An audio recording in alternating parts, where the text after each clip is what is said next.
Picture this. Nairobi, 2010. Safaricom, the big mobile player, is, riding high. Then, almost out of the blue, Airtel drops this bombshell, a 50% cut in call rates. I mean, talk about a direct challenge. Yeah, real shot across the bow. And what's telling is how Safaricom CEO then, Michael Joseph, responded. He was cool, calm, collected, basically saying their mobile money service, M-Pesa, was their ace in the hole, their trump card, as he put it. Exactly. And that immediately signals that M-Pesa wasn't just some side project, was it? Not at all. It was already seen, even back then, as this core strategic asset, something powerful enough to potentially counter even super aggressive pricing on calls. It really sets the stage for the whole decade of competition we're going to get into. Right, because this wasn't just a simple price war over phone calls. It was shaping up to be a battle for the future of how Kenyans would handle money using their phones. So today, that's our deep dive. This intense, decade-long rivalry between Safaricom, the pioneer with M-Pesa, and Airtel, the challenger that just wouldn't quit. We'll unpack their strategies, the wins, the losses, and maybe most importantly for you listening, the really valuable business lessons that come out of this. This real-world clash that sparked a genuine financial revolution in Kenya. And it's bigger than just Kenya, isn't it? Oh, absolutely. If you step back, you see lessons about getting there first, about finding ways to stand out, the huge role regulators play, and just the general ebb and flow of competitive markets. Anyone interested in business strategy, innovation, or how mobile money took off, will find loads here. Definitely. So for this deep dive, we'll start by walking through the story itself, from M-Pesa's launch right up to the recent market shifts. Then we'll really dig into the key business takeaways. Okay, let's rewind right back to the beginning, the birth of M-Pesa. Yeah, let's set the scene a bit. 2007, mobile phones were spreading like wildfire in Kenya, but traditional banking, still out of reach for so many people. There was this huge gap, this need for a simpler way to send and receive money. And Safaricom saw that gap. They launched M-Pesa in March 2007. Michael Joseph said it then. For the first time, Kenyans will be able to send and receive money using a mobile phone. Sounds almost basic now, but back then... Wow, it really was groundbreaking. And it's funny, initial expectations were actually pretty modest. Safaricom was thinking maybe 300,000 users in the first year. There's a lot of skepticism, officials, media. Some thought it might just be a fad. Meanwhile, their main rival then, Sultel, which became Airtel later, they tried their own thing, Socateli, just a month after M-Pesa. But apparently it was clunky, expensive. Yeah, cumbersome was the word used. Yeah. And a flat fee of 120 shillings per transaction, that's quite steep. It just never got off the ground. Some called it a stillbirth, basically. Dead on arrival. And that failure really highlights something important early on, doesn't it? It does. Lesson one, maybe. For a totally new service, especially for people new to formal finance, it has to be simple and affordable. M-Pesa used basic SMS. Anyone could figure it out. So could Telly. Too complex, too pricey. Immediate barriers. Plus, Safaricom had this other massive advantage. Their brand was already strong, and they had that huge network of airtime dealers everywhere. Exactly, and those dealers quickly became M-Pesa agents. So suddenly you had places all over the country where people could easily deposit cash or withdraw it. That agent network expansion was just crucial for the rapid take-up. How rapid are we talking? Well, by March 2008, just 1 year in, they blew past that initial 300,000 target. They hit 2 million users. Wow. 2 million in a year. Incredible. And it really shows the power of using what you already have, right? Right. Safaricom didn't need to build a whole new physical network for M-Pesa. They just plugged into their existing airtime distribution. Yeah. Huge head start. Very hard for anyone else to catch up. And they didn't stop at just sending money person to person. They added bill payments pretty quickly with those pay bill numbers. Right, making it even stickier, more useful in daily life. Yeah. So by 2009, just 2 years in, M-Pesa had 5.4 million users. That's when the banks really started getting nervous. Understandable. Yeah, you saw the traditional banks trying to push for audits, tighter rules. It's that classic incumbent reaction to disruption, isn't it? But the central bank, to its credit, largely let M-Pesa keep growing, seeing the potential for financial inclusion. And where was Airtel during this initial explosion? Their early attempts, Zap, then early airtime money, they just couldn't get traction. No, they really struggled against M-Pesa's momentum. That early lead, the growing user base, it was already becoming formidable. Which brings us squarely to that first big business lesson then. Absolutely. First mover advantage and building strong network effects. M-Pesa got in early, built this massive web of users and agents, and the more people used it, the more valuable it became for everyone else. Classic virtuous cycle. It's like if all your friends are on one chat app, you're probably going to use it too, right? Yeah. Even if another one is slightly better on paper. Makes perfect sense. So by early 2010, Safaricom has, what, 78% of the whole mobile market? And M-Pesa is the crown jewel. It's so embedded, people are literally saying, M-Pesa me the money. It became a verb. Exactly. Michael Joseph said it had entrenched itself in consumer psyche, fitting seamlessly into daily life. Just part of the fabric. So Safaricom's sitting pretty, and that's when Airtel decides, okay, time for a dramatic move. Which leads us into Act 2, the price war. Yeah, a really pivotal moment. Airtel looked at Safaricom's strength, both in calls and now this huge M-Pesa thing, and decided, right, let's hit them hard on price. Classic disruption tactic, hoping to grab market share overall and maybe, just maybe, lure some people to their own mobile money platform eventually. And it wasn't a small move, was it? August 2010, they slashed call rates by half, 50%. Massive cut. Huh. Rene Meza, their MD then, said it outright. From today, Airtel to Airtel calls will cost just 3 shillings per minute, half of what they were. And calls to other networks dropped sharply too. Their focus, he said, is not on profitability but on volumes. We want every Kenyan to afford a phone call. Wow. So volume over profit, explicitly. It was a big gamble. Sacrifice profits now, grab loads of customers, and hope you can make money off them later, maybe with Airtel money. A direct assault on Safaricom's whole ecosystem. Did it work initially? It definitely had an impact. Yeah. Safaricom's market share did dip, and you saw more people using dual SIM phones, cheap Airtel calls, but keeping the Safaricom SIM for M-Pesa access. Ah, interesting. So Safaricom didn't just slash their prices in return? No, their response was smarter, more strategic. They knew fighting a pure price war on voice would kill their profits, so they leaned on their strengths.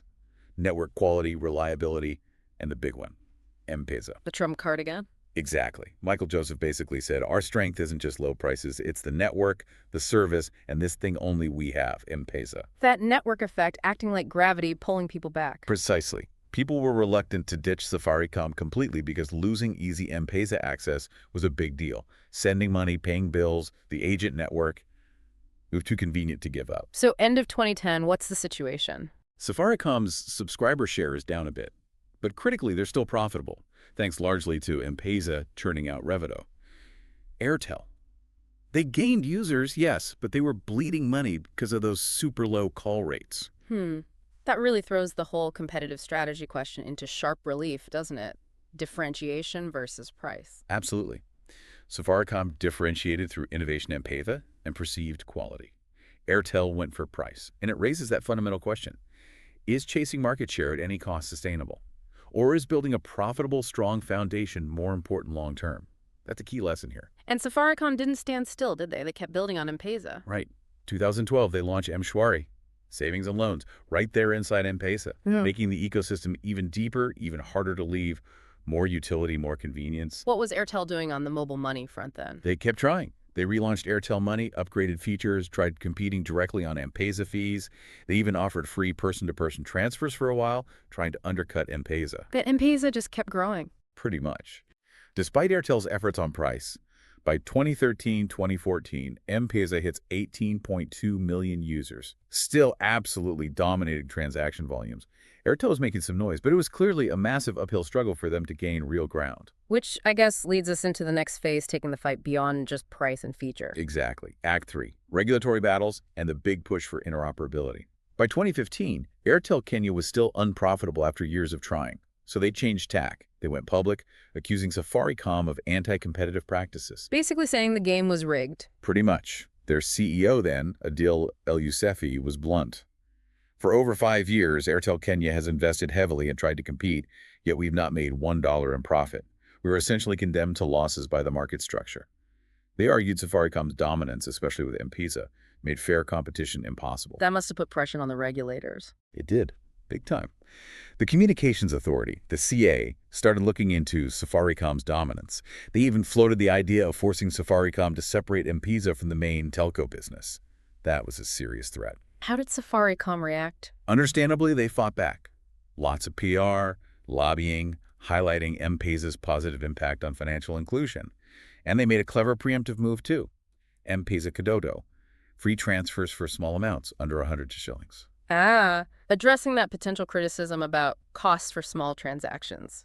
Smart. Very smart. It showed they were listening, maybe took some wind out of the regulator sails, potentially heading off more drastic action. And then the really big regulatory shift happened. Interoperability. Yes, 2018. Finally. This meant you could send money directly between M-Pesa, Airtel Money, and Telkom's platform. No more hassle, no extra fees for cross-network transfers. That must have been huge for Airtel. Absolutely massive. It significantly weakened M-Pesa's lock-in effect.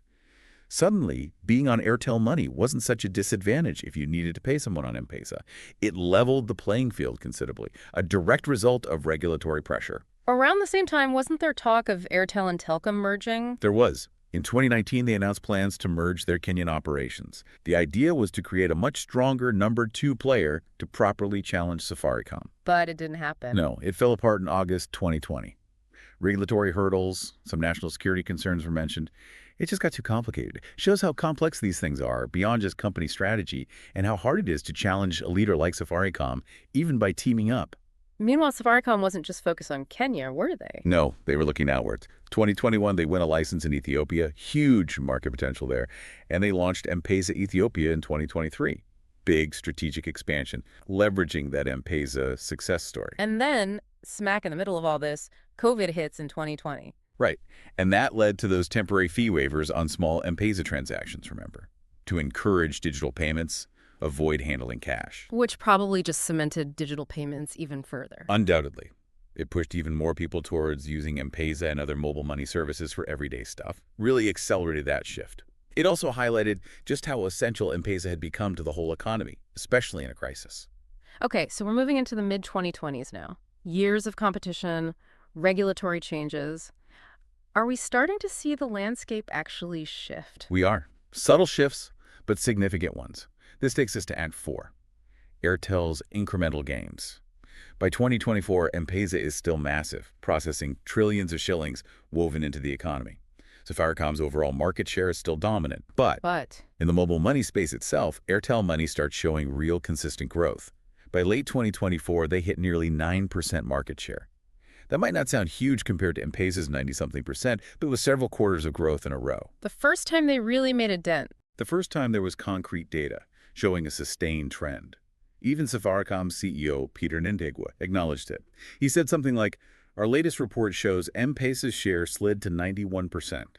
It's slight, but the direction isn't what we're used to. Airtel is creeping up with nearly 9% share." What was driving that growth for Airtel, finally? A few things working together, it seems. Interoperability was key.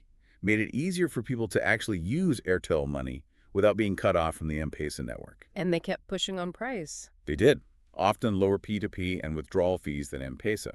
And they got creative with promotions like refunding transaction fees as airtime.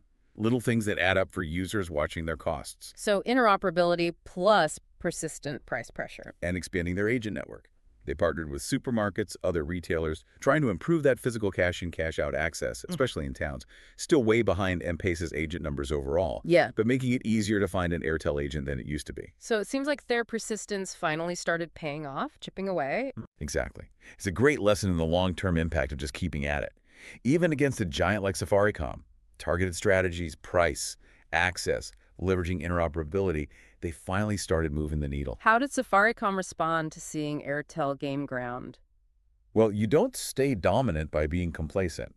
They started looking at their own pricing, really emphasizing service quality, security, leveraging their whole ecosystem, like Faliza, that short-term loan service, which is incredibly popular, basically defending their turf more actively. It shows competition working, forcing the leader to react. Absolutely. It keeps everyone on their toes. Airtel, meanwhile, set their sights on double-digit market share, started exploring partnerships for M-Shwari-like services, trying to build out their own ecosystem more. And the competitive picture was getting even more crowded, right? Yeah, you've got new fintech startups popping up, banks pushing their own mobile services like PesaLink, and always the shadow of big global tech players potentially entering the market. It's far from a two-horse race anymore. Okay, so let's try and wrap this story up, bring it to a resolution, at least for now, up to 2024. What are the big conclusions? Well, Safaricom is clearly the winner, no doubt. M-Pesa transformed Kenya, made it a global mobile money leader. Its impact on financial inclusion is immense. But that dominance brought scrutiny. It did. And regulation, especially interoperability, forced the ecosystem to become a bit more open, bit more competitive. And Airtel. The resilient challenger. They didn't win market leadership, but they absolutely stopped it being a total monopoly. They carved out a real niche through sheer persistence. And arguably, their pressure benefited consumers through lower prices on some things. So the rivalry itself was good for Kenyans overall. I think you'd have to say yes. It drove faster adoption, investment in infrastructure, more affordable services in the long run. And the regulators played a crucial role, trying to balance fostering competition without killing the innovation that M-Pesa represented. Okay, let's crystallize those key business lessons we've touched on throughout this. Lesson 1 has to be First mover advantage and network effects. M-Pesa's early start was just incredibly powerful. Hard to overstate that. Lesson 2, the different ways to compete. Right. Innovation in ecosystem building, like Safaricom, versus aggressive pricing, like Airtel's main strategy. Both have merits and drawbacks. Sustainability is key. Lesson 3, regulation matters a lot. Hugely. Yeah. Interoperability changed the game. Regulatory pressure, or the threat of it, shapes company actions. Lesson 4, market share isn't everything. Exactly. Profitability matters. Airtel learned that the hard way early on. You need a sustainable model. Lesson 5, adapt or, well, struggle. Resilience and adaptation. Both companies had to pivot and adjust constantly over the decade. That's crucial in any dynamic market. Lesson 6, understanding your customer. Yeah, consumer behavior. Kenyans showed loyalty to M-Pesa's convenience, but were also price sensitive. You need to understand those trade-offs. Lesson 7, expect the unexpected. External factors. Like COVID. Things outside your control can totally reshape the landscape. And finally, lesson 8. Play the long game. Think about diversification, expansion. Safaricom going to Ethiopia, Airtel's Pan-African view. It's about more than just one market. Looking ahead now, the competition seems set to intensify further, doesn't it? Fintechs, maybe big tech? Definitely. The next battles might be fought over digital lending, embedding payments into e-commerce, offering more complex financial products via mobile. Which leads us to a final thought, something for you, the listener, to chew on. Given everything we've seen in the Safaricom-Airtel saga, what kind of future disruption could really shake up the mobile money world next? In Kenya or even globally? Yeah, could a totally new technology or approach come along and challenge these established mobile platforms? What might that look like? It's a fascinating question. Hopefully this deep dive into Kenya's mobile money showdown has given you some valuable insight into how these intense business rivalries play out and the powerful lessons they offer for innovation and strategy everywhere.